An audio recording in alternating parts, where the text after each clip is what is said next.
ჭადრაკის დაფა თათია პაჭკორიასთან ერთად.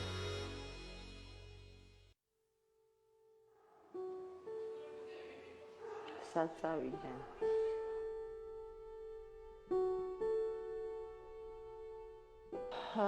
მე შემიძლია ვთქვა, რომ ამ თამაში ყველაფერი მოსულა, ეს არის მოკლა, ეს არის შენი მოწინააღმდეგის ცუდ სიტუაციაში ჩაგდება. ეს შემთან არ მოსულა. ამას მე ვთვლი აბსოლუტურად გამორიცხულად, იმიტომ რომ ეს არაჰუმანურია. თუ აუცილებელია თავდაცვა, რასაკვირველია, უნდა თავი დაიცვა. სხვანაირად არ შეიძლება, ხანდახან შეიძლება წამოხდეს კიდევაც რამე ცუდი.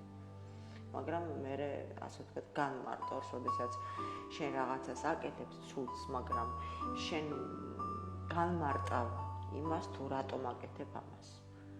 შენ გააქვს ვთქვათ ამისი მიიღე რაღაცა უარყოფითი მუხტი და შენ გაეცი იგივე უარყოფითი. შესაძლოა ძალიან ბევრი ხალხი ესე ცხოვრობს. აი ესე სულ აი ესეთ პაექრობაში ცხოვრობენ, ეს ჩემთვის აბსოლუტურად მიუღებელია და მე ესე მგონია, რომ ეს ენერგია არ უნდა წავიდეს აი ესეთ დამოკიდებულებაში, იმიტომ რომ სხვა საინტერესო რაღაცები არსებობს, რომელიც შეიძლება ითქვას, შეიძლება არ ითქვას, მაგრამ იყოს რაღაცა დიპლომატია და ჰუმანურობა. პაიკი არის პირველი ფლანგი, რომელიც გადის პირველი. აგრეთვე ის შეიძლება იყოს მკვლელიც, შეიძლება იყოს გამავალიც და შეიძლება იყოს დედოფალიც. ეს ძალიან დიდი მნიშვნელობა აქვს. მე შემიძლია ვთქვა, რომ ვარ პაიკი და მივდივარ წინ, ვცდილობ რომ წავიდე წინ. საქართველოში ერთ-ერთ ულამაზეს ქალბატონს ოჯახის წევრები კომპლიმენტებით არასდროს ათამამებდნენ. ერთი შეხედვით გრძელხელებიან, მოუხერხებელ და გამხდარ ბავშვს საკუთარი სხეულის ფლობა უჭირდა და ამიტომ ხშირად უხერხულ მდგომარეობაში იყო. ლიკას საკმაოდ მკაცრად ზრდიდნენ. ზღვარგადასული თავისუფლების ტრფიალი თავადაც არასდროს ყოფილა. ალბათ ამიტომაა, რომ დედოფლობის მსურველთაც თავშეკავებულ ქცევას ურჩევს. ეს ცოტა არ მომწონს, როდესაც ასე ვთქვათ, ესე ქვია დედოფალს, რომელიც როგორც უნდა ისე დადის. ეს ცოტა ისეთი ცოტა პრეტენზიული და ძალიან დატვირთულია თავისუფლებით. მე მგონი უნდა იყოს ძალიან ფრთხილი. იმიტომ რომ შეიძლება თან თავი დაკარგოს, ან ვინმე შეწიროს, ან ესეთ ინტრიგაში გაებას. ბავშვობამ სწავლაზე, კარგ მანერებზე და მუსიკაზე საუბარში გაიარა. ლიკა რომ პიანისტი უნდა გამხდარიყო, მშობლებმა თავიდანვე გადაწყვიტეს. თუმცა კინომ მთელი მისი ცხოვრება რადიკალურად შეცვალა. ცნობილი ადამიანი რომ გახდებოდა, ერთმა ხანში შესულმა ქალბატონმა უწინასწარმეტყველა ავტობუსით მგზავრობის დროს. ქალმა შემამჩნია და მითხრა, რომ აი შეხედეთ ამ ბავშვის ხელებს. ეს ადამიანი გაიზრდება რაღაც ცნობილ ადამიანად. და მართლაც ეს რასაკვირველია, ეს კომპლიმენტი მივაწერე იმას, რომ მე 5 წლიდან დავდიოდი მუსიკაზე და ასე ვთქვათ, მეცადინეობდი ძალიან დიდხანს. ცნობილი ადამიანი მართლაც გახდა, მაგრამ არა იმ კუთხით, რის იმედიც მშობლებს ჰქონდათ. ერთ დღეს ბიძასთან ერთად თეატრში მყოფი ლიკა ქავჟარაძის ტიპაჟით უცნობი მამაკაცი დაინტერესდა და მხატვრულ ფილმში შადრევანი როლზე მიიწვია. ის მაშინ 12 წლის იყო. იქ იყო ესეთი ძალიან საინტერესო როლი მქონდა და საერთოდ ცხოვრებაშიც გამეორდა სხვადასხვა случаის ესეთი რაღაცა, რომ მე მომწონდა ერთი ბიჭი და მეგონა რომ ის ითამაშებდა ჩემს შეყვარებულს. მაგრამ მე აღმოჩნდა, რომ ის ბიჭი შეყვარებულია თავის თულ ადამიანში, ეს კი გოგოში. და მე ვრჩებოდი აბსოლუტურად, ასე ვთქვათ, შაყირის დონეზე გამომივიდა მე იქ როლი, იმიტომ რომ იქ გამოდის ეს გოგონა აბსოლუტურად ჩონჩხვით, ესეთი, აი, ბავშვები რო არიან და დიდად რო მოაქვს თავი და ესე რო იცმევენ, ხო იცით, მithom ძალიან დიდები არიან და უკვე პრეტენზია აქვთ იმაზე, რომ არიან ასე ვთქვათ, ჩამოყალიბებული აზროვნების და ასე ვთქვათ, აქვს უფლება, რომ იყოს შეყვარებული და იყოს მოწონებული. კონსერვატორიის 10 წლებში სწავლისა საქართველოში ერთ-ერთ ულამაზეს ქალბატონს თანატოლი ვაჟები თითქმის ვერ ამჩნევდნენ. თაყვანის მცემლებით განებივრებულნი მხოლოდ მისი მეგობრები იყვნენ. იქ ვიღაცები მოსწონდათ, რაც უკვე ჩემამხანაგებს, იქ რაღაც ისე ყავდათ შეყვარებულები და თაყვანისცემლები და მე არავინ არ მყავდა. და მე ესე იგი ჩემამხანაგებს ჯესტი მე მქონდა ძალიან ესეთი თვისება. როდესაც ბავშვები მოვიდიოდით, მე ყოველთვის გავმოდი წინ. არ უცდიდი რა, ისე ძალიან მიყვარდა ჩქარი სიარულე. და ყოველთვის წინ გავმოდი. და მე ეხლა რომ ვიხსენებთ რა, ჩემამხანაგებთან ერთად მეუბნებიან რომ კაცო, მეუთხარი რა იყო, მეუთხარი რა თქვა ყველას რაღაც ყავდა თაყვანისცემლები და მე რატო არ მქონდა და არ ყავდა თაყვანისცემლები და ისინი მეუბნებოდნენ რომ კაცო შენო ისე დადიოდიო თითქოს იარაღიგოდო ჯიბეშიო ისეთი სახი დადიოდიო რომ ვინ გაგეკარებოდაო. თავიდან ცდილობდა მუსიკა და კინემატოგრაფი ერთმანეთისთვის შეეთავსებინა, მაგრამ როდესაც როლს როლი მოხვა, ყოველი სურათის დასრულებას კი ახალი საქმიანი წინადადება, კინოობიექტივი მისი ჰაერი გახდა. მსახიობობა კი ერთადერთი პროფესია. ის ცდილობდა სამუდამოდ თავი დაეღწია მხოლოდ ლამაზი ქალის მელოდრამისათვის.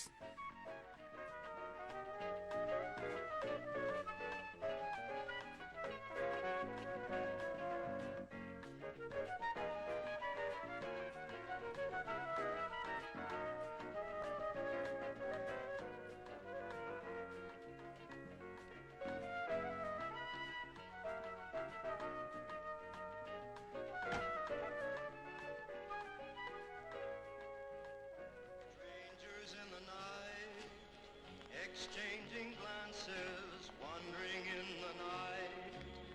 What were the chances we'd be sharing love? დამოკიდებულება კინოსთან მე მქონდა ძალიან სერიოზული.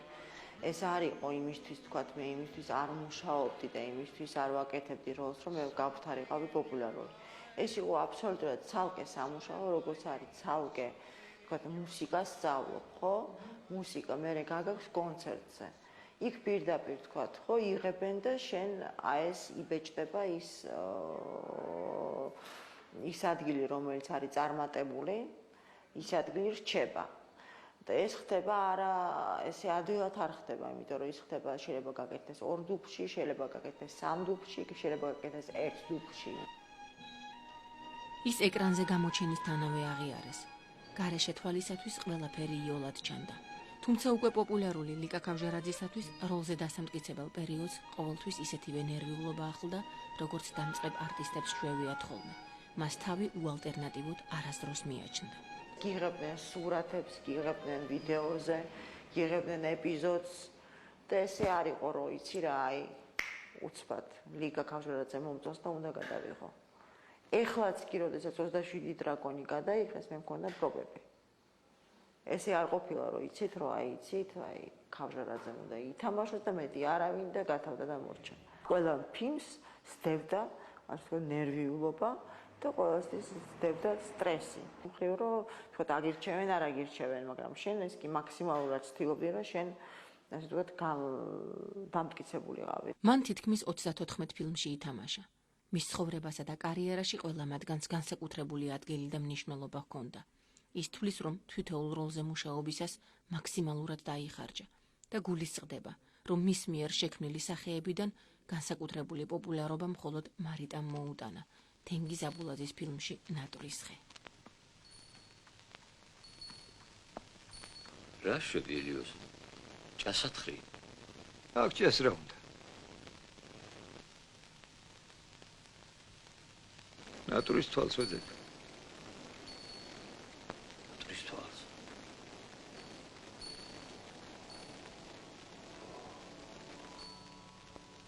ხმერთა ხელი მოგიმართოს. ყველა ფილმში არის თავისი, ასე ვთქვათ, რაღაც ის გზა და ის შესასრულებელი მსახიობისთვის თავისი როლი, რომელიც უნდა შეასრულო. ძალიან დიდი მომენტია, როდესაც აბულაძე გადაიღო ეს ფილმი. და აბულაძემ რაც გადაიღო, აბსოლუტურად ყველა ფილმი აქვს ნანახი აბულაძის. და ახლა მეც მაქვს ნანახი, ხო, ვთქვათ, მე არ შემიძლია ვთქვა, რომ მე ვინ რეჟისორიც მომწონს, პირველ რიგში რეჟისორი ვინც მომწონს, იმის ფილმს ვახულობ. დიდედ, ღმერთო, მოდი დიდედ. შენი სახელი სჭირიმე. ვაიმე შვილო, ჩემო მარგალიტო. შენი ხელების სჭირიმე. შენი თვალების. მარადიას შვილი არა ხარ შენა. დიახ. ღვთისმშობელო.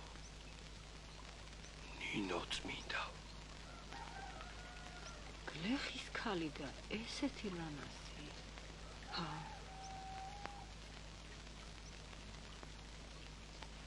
ნუ კისერ მიუგეორთვალები. მარიტამ მართლაც ლეგენდიდან მოსულ ქალად აქცია.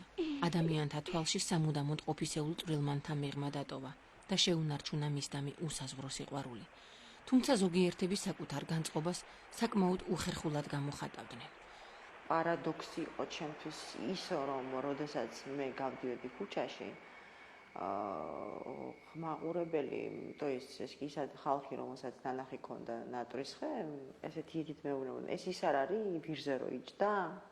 ეს ის არ არის და მე უკვე ისტერიკა მემართებოდა, გესმით, რომ ზამთარში უკვე ეს ზაფხულში გადაღება, მე უკვე დავდიოდი ესეთი ქუდით, რომ არ вецне და ეს чтоб не тыкали бы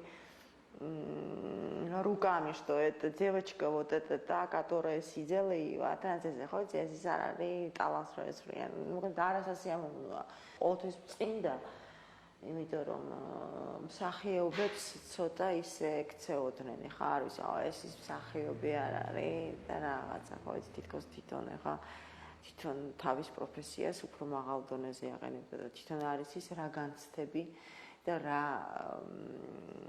მუშაობა მიდის აი ამ როლის შესაქმნელად და როგორი ენერგია იხარჯება და როგორი გარდაქმნა ხდება თითქოს ისახების სხვა ადამიანის ასე ვთქვათ, სფეროში და სხვა ადამიანის ხასიათს გამოხატავ.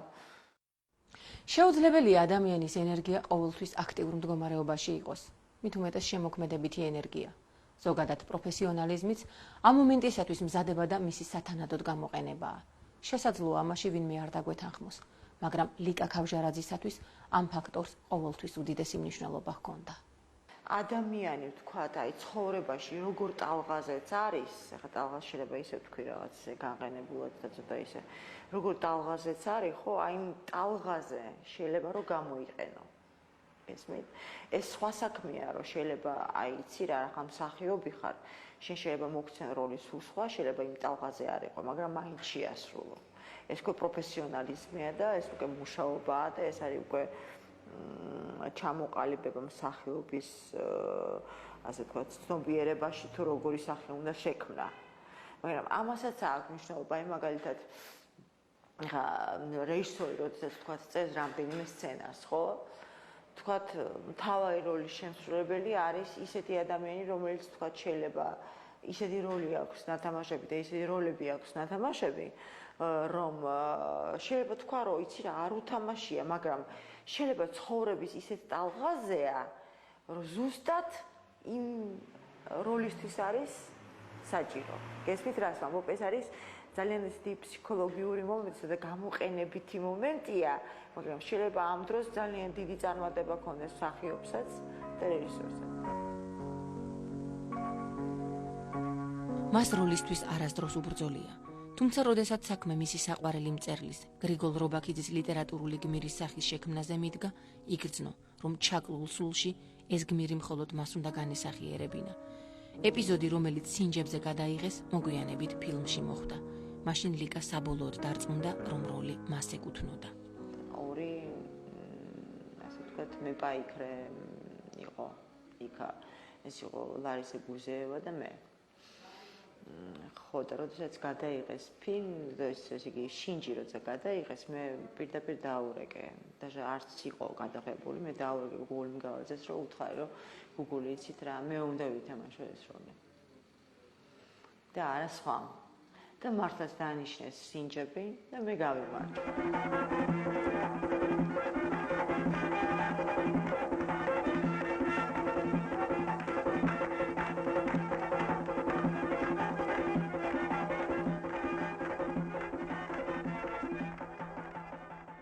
ოპონენტებს მის ცხოვრებაში ყოველთვის დიდი მნიშვნელობა ჰქონდათ. არასდროს აღიზიანებდა საწინააღმდეგო აზრი. პირიქით, ცდილობდა მათი შენიშვნები თუნდაც ყურმოკრული გაეანალიზებინა და მისთვის სასიკეთოდ გამოეყენებინა. ლიკას შემოქმედებაში დავის ძირითადი საგანი მის მიერ შესრულებული მუნჯური როლები გახლდათ. ძალიან ბევრს უთქვია მაგალითად, რომ მაგალითად პირველ ფილმებში, როდესაც მე ვთამაშობდი, თქვათ, მე არ ვლაპარაკობდი ბევრს. და რატომღაც არის ეს მუნჯი ფილმები და მუნჯი ფილმები ეს ეს რაღაც სერია იყო მოკლემეტრაჟიანი ფილმები. ესეთი ფილმები გადაიღეს და ხო მოგწონს და ხო უყურებ და ხო დაგამახსოვდა, რა ვთქვათ, იგივე სათადარიგო ბორბალი ვიღაცას მოსწონს, ვიღაცას არ პეპელა მოსწონს, ვიღაცას თქვათ ოჯახი მოსწონს, ნანა ჯანელიძეს თქვათ, ვიღაცას მოსწონს უბაჩინსკი ბრასლეტ, რომელიც გადაიღეს ოსეთში. ან მოსწონს თქვათ დიმიტრი თავდადებული, ან მოსწონთ რა ვიცი, რაღაცა 25 არგონავტები. აუცილებელი არ არის, რომ ბევრი ილაპარაკო და არამედ შეიძლება უფრო ძნელიც არის. უფრო ძნელიც არის გამოხატო არასიტყვიერად შენი სიტყვა კინოში და ემოცია, არამედ ბევრი ილაპარაკო და აქედან გამომდინარე ამასაც აქვს რასაკვირველია თავისი დატვირთვა, მაგრამ ესეც აქვს თავისი ასე ვთქვათ თავისებური სტილია. მე ვთვლი, რომ როდესაც მქონია გადაღება და როდესაც მომზადებული ვარ მე ამ გადაღებისთვის, მე აბსოლუტურად მე ასე ვთქვათ მომიკრებია მთელი ძალღონე და ასე ვთქვათ არავის პირიქით, როდესაც ვინმე რამეს ამბობს, მე უფრო გიჩნდება, რომ იცი რა, რაღაცას ვამბობ, იქნებ მართალია და ის მართლა გასაკეთებელია. გაიგეთ, პირიქით უფრო სტიმულს გაძლევს, რომ დაამტკიცო, რომ აი შეგიძლია გააკეთო. ესმით აი რა მინდა რომ თქვა, რომ აი ხო გონია რომ არ შემიძლია, მაგრამ აი შემიძლია. იმიტომ რომ მე ადამიანი ვარ, მე მაქვს ენერგია, მე მაქვს შეხედულება, მე მაქვს ინტელექტი და მე შემიძლია მივაღწიო იმას, რაც მე თქვა არ გამიკეთები არასოდეს. შეიძლება მე ვერ ვზნობდე და თქვა ვერ გავამახვილო ის ენერგია რაღაც ეპიზოდზე, რომელიც უნდა გამოსულიყო უფრო უკეთესად, მაგრამ მე უკვე ვცდილობ, რომ თქვა სხვა ფილმში უკვე ეს პრობლემა არ მქონდეს. მისი ცხოვრება ერთი დიდი ყაიმია. ის ობიექტურია და მშვიდობის მოყვარე. არასდროს უჭირს კოლეგების ან უბრალოდ ლამაზი ქალისათვის საქებარე სიტყვის თქმა. მე ესე მგონია, როდესაც ძალიან დაძაბულია სიტუაცია, საერთოდ მე წავიდოდი ისეთ სიტუაციაზე, როდესაც ორივე თანაბარ, ასე ვთქვათ, რანგზე დადგებოდნენ და არ იქნებოდა არც წაგება და არც მოგება. მე ესე ვთვლი, რომ ეს იქნებოდა ყველაზე კარგი და არამედ ის სტრესი, რომ აი ვიღაცამ წააგოს, ვიღაცამ მოიგოს, ვიღაცამ მოკლას. ის ცხოვრობს ინტრიგის გარეშე. მსგავს თამაშებში მისი ჩართვა თითქმის შეუძლებელია. მე საერთოდ ვცდილობ ხოლმე, რომ შევაჩერო ხოლმე ესეთი ლაპარაკები. იმიტომ რომ ადამიანები ბევრი არიან და როდესაც არ იცნობ ადამიანს, ხო? არ შეიძლება ყოველ შემთხვევაში მე წინ უფრო დამხვედრია ბევრი სიკეთე და ბევრი კომპლიმენტი ვიდრე ცუდი რაღაცეები. როდესაც რამე ინტრიგა მე ვირიგით უკან ვიწევ. და ყოველთვის ან ვაჩერებ ადამიანს, რომ გაჩერდი, არ მაინტერესებს, არ მაინტერესებს, ვეუბნები და გადადა და მორჩა. მიყვარს, როდესაც ადამიანი კარგად თამაშობს, ან კარგად ვღერის, ან თავისას რაღაც კარგად აკეთებს თავის რაღაცას. მე არ შემიძლია დაუკარგო ადამიანს სიკარგე. გესმით? არა მაქვს მე ეს პირიქით. მე მიხარია, როდესაც აი თქვა ლამაზ ადამიანს უყურებ, ლამაზ თხრობას უსმენ, ან ლამაზ მსახიობს ხედავ, კარგად მოთამაშეს. სილამაზე ღვთისაგან მოძებული საჩუქარია, რომელიც ან გაქვს, ან არა. ეს მართლაც დიდი ჯილდოა ბუნებისაგან. მაგრამ სილამაზე სიკეთესთან ერთად ბევრი უსიამოვნების მოტანაც შეუძლია, განსაკუთრებით ქალისათვის. ამაზე ნუ ვიდავებთ. უბრალოდ მსოფლიოს ცნობილი ლამაზმანების ბიოგრაფიებს გადავხედოთ. ამ საკითხთან დაკავშირებით საქართველოში ერთ-ერთი ულამაზესი ქალბატონი ერთი შეხედვით ტიპიურ ზნეობრივ გვერდზე საუბრობს.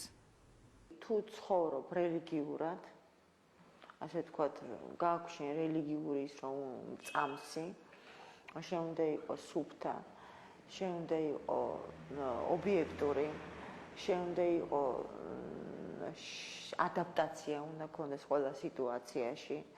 ეს არ არის ძალიან ადვილი თვისებები. ეს არის ძალიან ძნელი. იმიტომ რომ ასე ვთქვათ, ადამიანს უხდება ყოველთვის რაღაცასთან შეგუება. ეს არის სულთა ფსიქოლოგიური მომენტი. ეს არის სიტუაციასთან, ეს არის ადამიანთან, ეს არის ყოველ შემთხვევაში მე ესე ვარ, მე არ მიყვარს თქვა და ესე არიან ადამიანები, რომლებიც უცბად გადაწყვეტენ და უცბად ესე ბუხდება რა ხდება, თგუდანი მოს. მე უნდა მოვემზადო, მე უნდა ვიცოდე სად მივდივარ, მე უნდა ვიცოდე ვინ იქნებიან იქ და რა სიტუაცია იქნება. იმიტომ რომ მე ესე არ შემიძლია ესე სპონტანურად უცბად გადავწყვიტო რაღაცა, უნდა ვიფიქრო, უნდა გავიცადო, უნდა რაღაც ვიცოდე როგორ დავიჭირო თავი. ვის დაველაპარაკო, ვის არ დაველაპარაკო, რაზე უნდა ვილაპარაკო, როგორ მოვიქცე. აი, ესეთი ცოტა ძნელი ისა მაქვს, ასე ვთქვათ, გარემოსთან შეგუების მომენტი. საერთოდ ცხოვრება დაღს ასვავს ადამიანს, ეს უკვე გააჩნია როგორი ადამიანია და ყველა ადამიანს საერთოდ არ არის ისეთი სიტუაცია, რომ აი, ჩვენ რო ვიხსენებთ, რომ კაი, ნუ ვაღი ცხოვრება ქონდა ახალგაზრდობაში. ესე არისო. იმიტომ რომ ბავშვობიდანვე აქვს ბავშვს, ეს არის ბავშვობის პერიოდი, ეს არის შემდგომი პერიოდი, ასე ვთქვათ, ეს არის ყველაფერს ახლავს ნერვიული ფონი, ესე იგი. არ არის ისე რომ აი იცი რა, ოჯახში არ არის ვთქვათ პრობლემა, ხო? ელემენტარული ვთქვათ რაღაცა, ვთქვათ, აი მე მაგალითად გავდიოდი სადმე, ხო? და ჩემი მეუბნებოდა რომ აი იცი რა, აი ადრე მოდი სადმე მიდიხარ, სადმე მივდიოდი იქ დარეკავდა რომ რა შვები, ამ დროს მე ნერვიულობდი, ამ დროს იქ რაღაც სიტუაცია რომ უნდა გავერთო, ამ დროს უნდა გადაერთო რომ რაღაცას დაივიწყო და ჩემმა დაარეკა და მითხრა რომ აი მე რა შვები და როდის მოხვალ და რა საკეთებ და როგორ იქცევი და რა საკეთებ.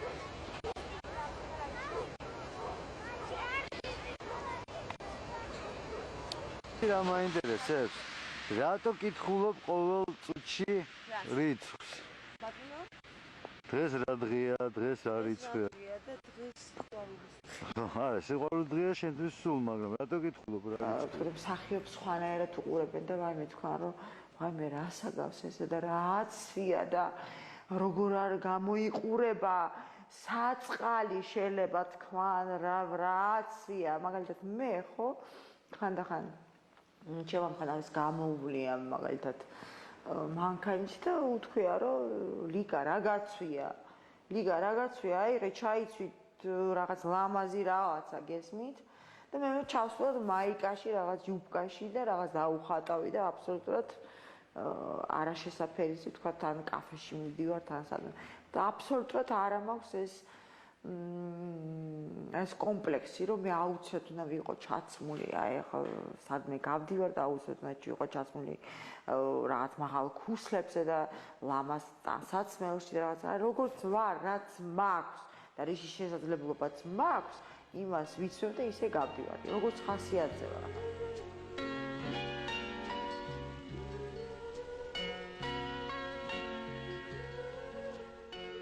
ლიკა ხანდახან დეპრესიულია, რაც ძირითადად დედის სიკვდილის შემდეგ დასჩემდა.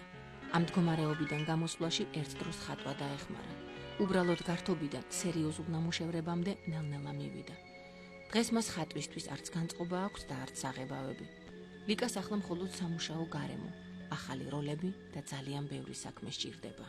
როდესაც მე მუშაობ, მაშინ ვარ ბედნიერი. მაშინ ვცნობ რომ მე დავიხარჯე, მაშინ მე ვცნობ რომ მე საჭირო ვარ ამ ცხოვრებისთვის, გესმით? აი ცოტა ეს პესიმისტური გადახრა იყო, მაგრამ მე ვცნობ რომ მე საჭირო ვარ, აი მე ვარ აქტიური და მე ვარ როგორ გითხრათ ასე ვთქვათ, სავსე იმისთვის რომ მე გამასახიერო რამე როლი, ასე ვთქვათ, აქტიური ცხოვრება მქონდეს კინემატოგრაფში. მეუღლე მის ცხოვრებაში უდიდეს როლს თამაშობს. ლიკას ერთ-ერთ სერიოზულ ჩანაფიქრს სწორედ ლევან შანიძემ უნდა შეასხას ფრთები. მან მეუღლის სცენარის მიხედვით, სადაც ის პირად საკითხებზე გულახდილად საუბრობს, ფილმი უნდა გადაიღოს. ლიკას ძალიან უნდა, რომ ეს მართლაც ასე მოხდეს. მე ესეთი შთაბეჭდილება მრჩება, რომ ადამიანებს ეშინიათ თავისი პირადული თქვას. აი მე მაგალითად ხო მე ხა დავწერე სცენარი. და ძალიან კაი გამომივიდა, იმიტომ რომ ვინც წაიკითხა ძალიან მოეწონა. და სხვადასხვა ეს სცენარი არის ამ სცენარში არის გაერთიანებული სხვადასხვა პერიოდები ცხოვრების და ყველაზე შთამბეჭდავი ადგილები ჩემი ცხოვრებიდან.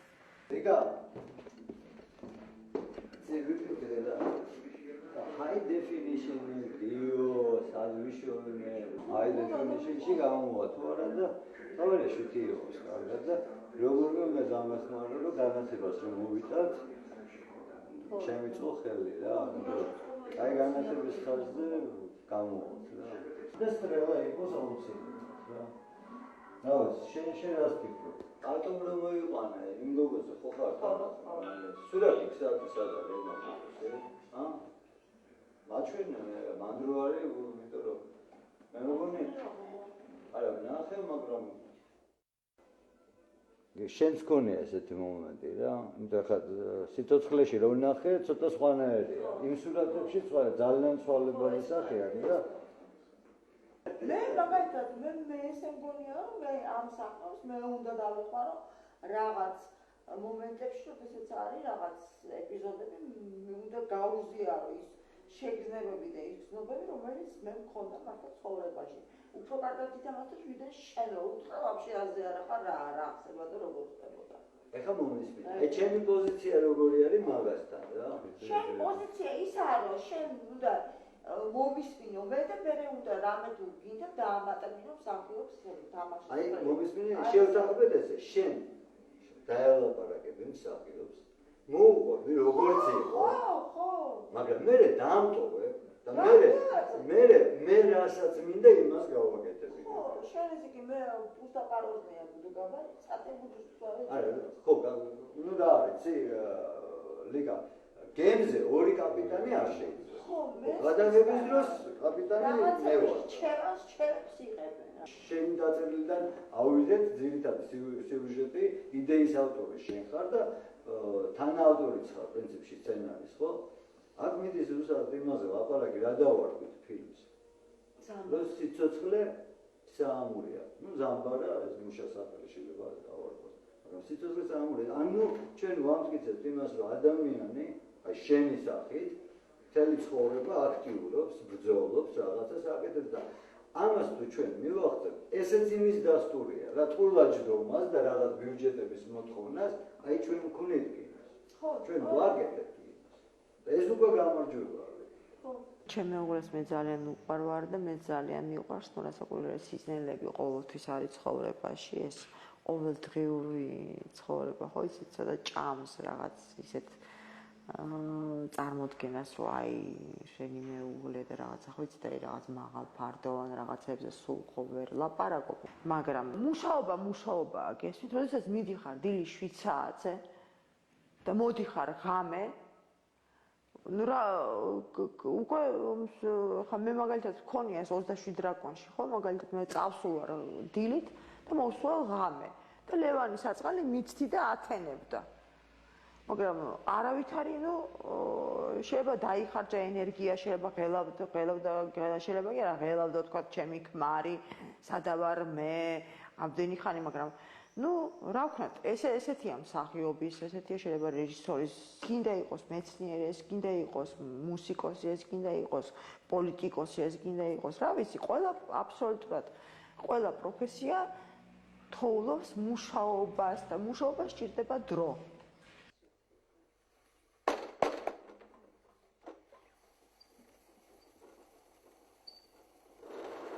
ლიკას რომლის ბედიც ამჯერად მხოლოდ რეჟისორებზეა დამოკიდებული, ფირზე გადაღებული ნამდვილი კინო მოენადრა. ის ამბობს, რომ კინო ობიექტივისაგან არასდროს დაიღლება. იცით რა, როდესაც აი დიდი ამპლიტუდა, ძალიან დიდი ამპლიტუდა აი რა ქვია, გადაღების დროიდან და შემდეგ დამთავრებულა და გაქვს დიდი პაუზა, ფიქრობ, რომ ვაიმე, რა ხდება